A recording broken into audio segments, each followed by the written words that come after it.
It's hot in Texas, but I love it. It's my favorite season of the year, and I love to sit outside on the porch. I like the porch to be cute and have some decoration.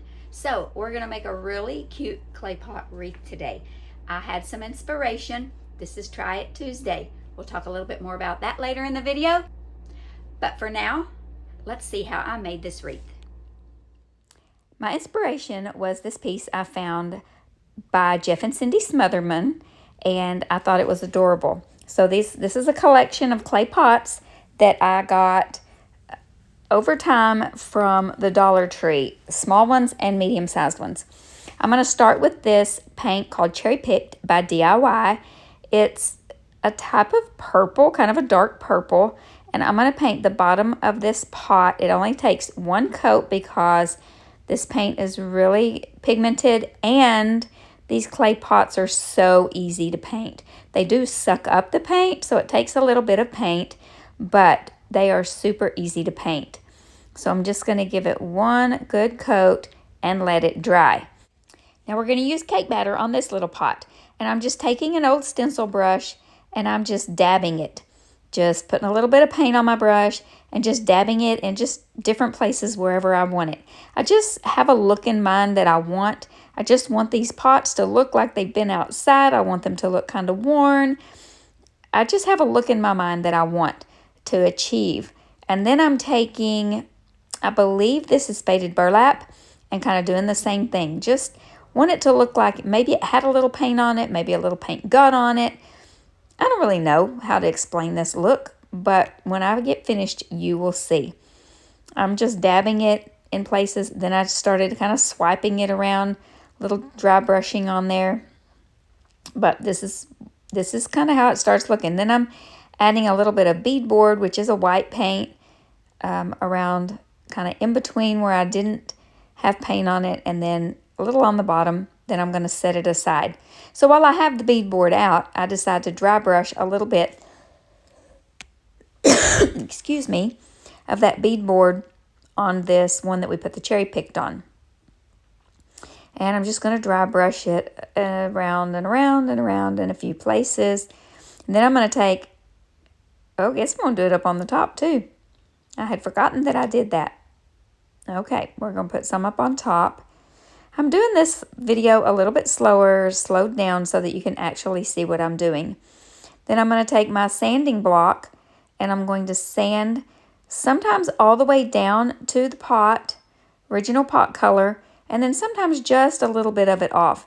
Now I'm going side to side here with the edge of that sanding block, and then I'm going to turn it sideways and I'm going to go up and down, top to bottom. There, just like that. And it just gives it a little bit different look. I really, really love how this one turned out. You can do as little or as much distressing as you want. Now I'm taking one of these car cloths from Dollar Tree and just wiping off and cleaning it up. And then I'm going to clean up all that dust from the sanding with my little tabletop mini vac. And I'm going to sand this little pot as well. In case we haven't met, my name is Kendra. You're watching Late Night Creations. I'm really glad you're here today. This video is part of the Try It Tuesday challenge, hosted by my friend Sammy over at Unicorn Dust Designs. She hosts this challenge the last Tuesday of every month, and it's an open challenge. Anybody can join. We are to create DIYs that we were inspired by and give the people we were inspired by credit. Easy peasy. Well, I get inspiration from lots of people and lots of places on the internet. So this is my DIY for today. So be sure to check out the playlist that I will put in the description box below. Check out Sammy's channel if you don't know her. I cannot imagine that you all don't know Sammy already. Check out her channel. Check out the playlist. You're going to find a lot of really great DIYs down there. And let's just get back to this wreath. Well, we have more pots to paint. So we're going to take more cake batter, and I'm going to paint the entire bottom of this little pot with cake batter. And give it one good coat. And then I'm going to take another pot, and I'm still using that cake batter, and I took a sponge. And it's one of those natural kind of sea sponges. I think that's what I'm using here. And just sponging it around. Just dabbing, dabbing, dabbing. Just dabbing, dabbing, dabbing, dabbing, dabbing it around. Let's see what I'm going to do next. Then I decided to get out a brush. And I'm using faded burlap. Just giving it a little bit extra, different texture, a little extra color. I use a lot of the same colors, but a little different techniques, so they look a little different. Some of them I distressed a little more or a little less. I mean, you do whatever you want to if you decide to recreate this. I normally do not make wreaths, but when I saw this picture, I just had to create it because I thought it was so adorable and it would be so cute on my porch. I'm going to try to find the link to where I found this. I think it might have been for sale, not where they were actually creating it. I think it might have been on Etsy. But I'll try to see if I can find the link to theirs. Okay, now I'm going to take some dark wax and I'm going to apply it with this cloth. And I'm going to wipe it on there. And then I decide that I'm going to get some clear wax and I'm going to put it on top of the dark wax. So I just kind of use the dark wax and the clear wax back and forth until I get the look that I like. And then I put the clear wax all over the entire pot. I do give all of the pots a clear wax to finish them off so that they won't be destroyed when they're outside, because you know the DIY paints are clay-based and the water or the elements will definitely ruin them if we don't seal them. We could seal them with a polyacrylic. It's going to be on a covered porch, so I don't think I needed to use like a Varathane outdoor sealer. So I'm just going to use the wax to seal these little pots.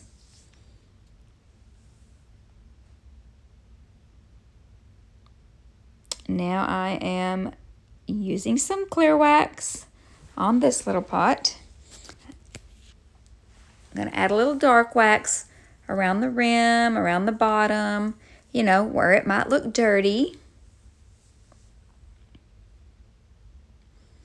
Around the top. No rhyme or reason, just wherever I thought it would look good.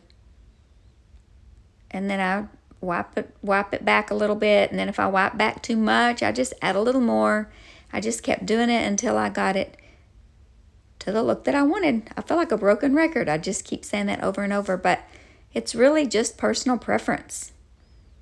Now we are going to use this beautiful this beautiful paint called Fancy Farm Girl by DIY, and just do the top rim and kind of almost a dry brush. I'm using a really light hand with it.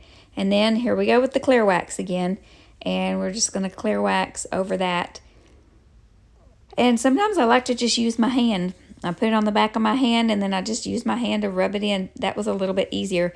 And then sometimes I like to use the brush, and just going to put a little bit of that dark wax.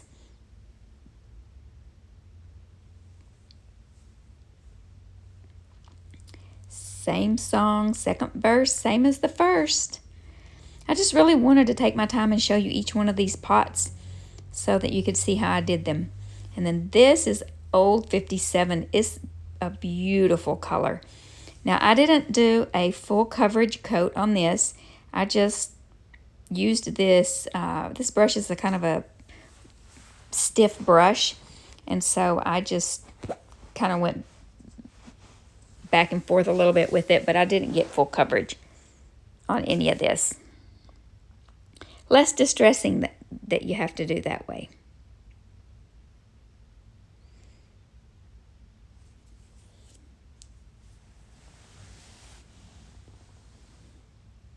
Now I did some white wax on this one. I had just painted a little bit white and then did white wax on top of the white paint.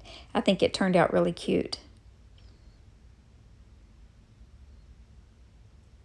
Of course, We gotta get out the dark wax and dirty it up a little bit, because these pots need to look like that, you know, they're just some old used pots that we had some plants in. And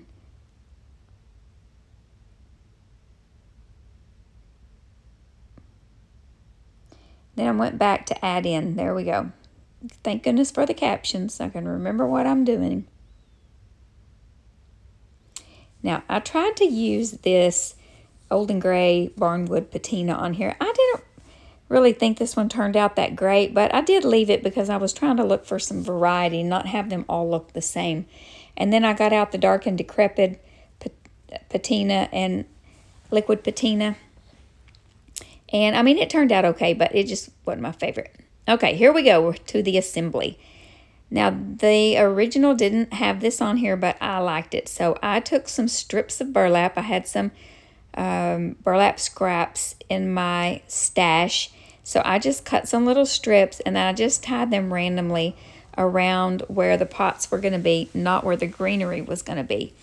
So I'm showing you this just about how wide I cut them. And so I put them like, you know, decided where I wanted the pots to start. So where I want the greenery to be, to give myself a little bit of a guideline. And then just tied like a little double knot there and let the tails, I want to leave the tails. And so I did them all the way around the bottom, but not at the top, because that's where the greenery is going to go. You can see that. Leave those little strands, that gives it character. Yeah, that's where the greenery is going to go. So I got this wire. I don't even remember what gauge it is, but I had it left over from a previous project, and I'm just going to stick it through there because that's what it looked like they had done. I tried to do one with twine, and I didn't feel like it was going to hold up good enough. And then I was afraid too, if it did get any moisture, then the twine might not hold up as well. Now this was a little bit tricky. In about the third or fourth pot, I finally got the hang of it. But I just pulled that through the bottom of the pot to the top of the pot, and then just twisted it, hooked it through. But I wanted them to all lay differently. So that's where it kind of got tricky, is trying to figure out how to put them on there and not have them all lay the same direction. So I just pulled it around to the back, used my needle nose pliers, twisted them tightly. Some of them I wrapped it around 2 or 3 times. Some of them I had to wrap it to the top, to the bottom, to the top rung, and then to the bottom rung. So I did all the big ones first, and then I put the small ones in between. See there, I'm putting that on the top, little top rung, or whatever you want to call that. And then I'm wrapping it around there because I want that top part, I want it to be angled a little bit. And then I'm going to put this bottom one down there on that little bottom rung. Or maybe I'm wrapping it around and around. I can't even remember what I did. All I know is I worked and worked at it till I got those pots to lay how I wanted them to. And you just have to be patient and work with it. And I didn't want to use any hot glue because I knew that, you know, it's going outside. So got all the big pots on. So now I'm going to take those little ones and put them in between. And I think this turned out so cute. And I kept playing with the placement and really trying to figure it out. But it really just worked better when I just started just sticking them in there. Not trying to make it look all even and symmetrical. And it just looked better when I just threw them in there. I got that wire at one of the home improvement stores like Home Depot or Lowe's. And it had a little self-cutting tool built into the packaging, which was really nice.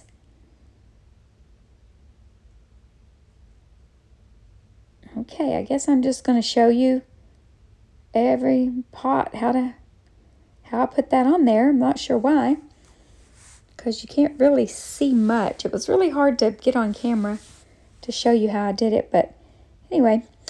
Then I did take some extra little pieces of burlap and poke them a little bit down in between. I did put a little hot glue on them and poke them down in between the pots because I didn't really like that you could see too much of that frame. In the original, you could see their frame, and I mean, it didn't bother me in theirs, but I really liked that burlap in there. Just gives it a little extra element. So there I am, putting that in there. Then here we go with my awesome, awesome floral arranging skills. I did get these florals at Michael's when they had them 70% off, I think. 60 or 70% off. They had their spring florals last week, I think. And I really liked this one. So I'm going to cut them all off of the stem so I can put them on there individually. At first I thought I was going to divide it in half and put half and half, and then I was going to do some kind of twine bow in the middle or something. And then I decided I didn't like the way that looked. I really loved the greenery that was in the inspiration piece, and I looked at Walmart, I looked at Michael's, and I couldn't find anything. But I really like this too. I end up adding some more at the end, but so I take that wire, I take a few pieces at a time. I struggled with this a little bit at first. I mean, it took me a little bit to figure out exactly how I wanted to attach it and how it was going to work, because, you know, I struggle a little bit in the floral department. I would rather be cutting wood and working with wood, but this was very satisfying. I was very proud of it whenever I finished it because I really like it. So then I'm just placing a few more a little higher up until I get them all the way around and wire them all down. See, I just fumble around with it because I have no clue what I'm doing.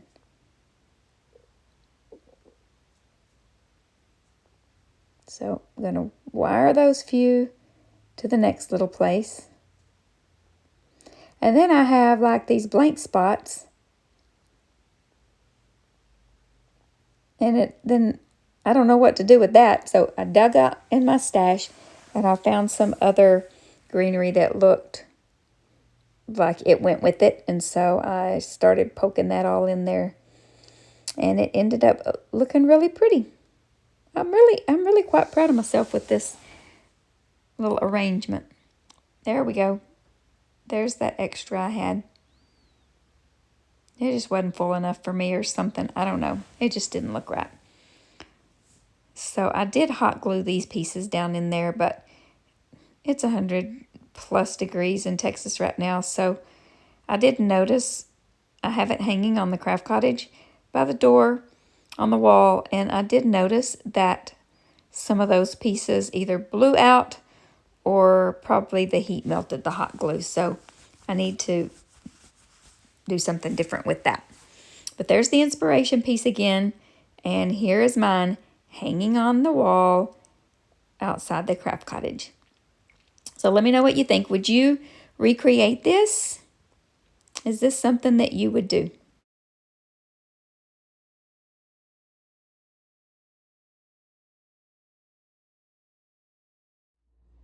Thank you so much for watching this video today. Please leave a comment and let me know which season of the year is your favorite and why.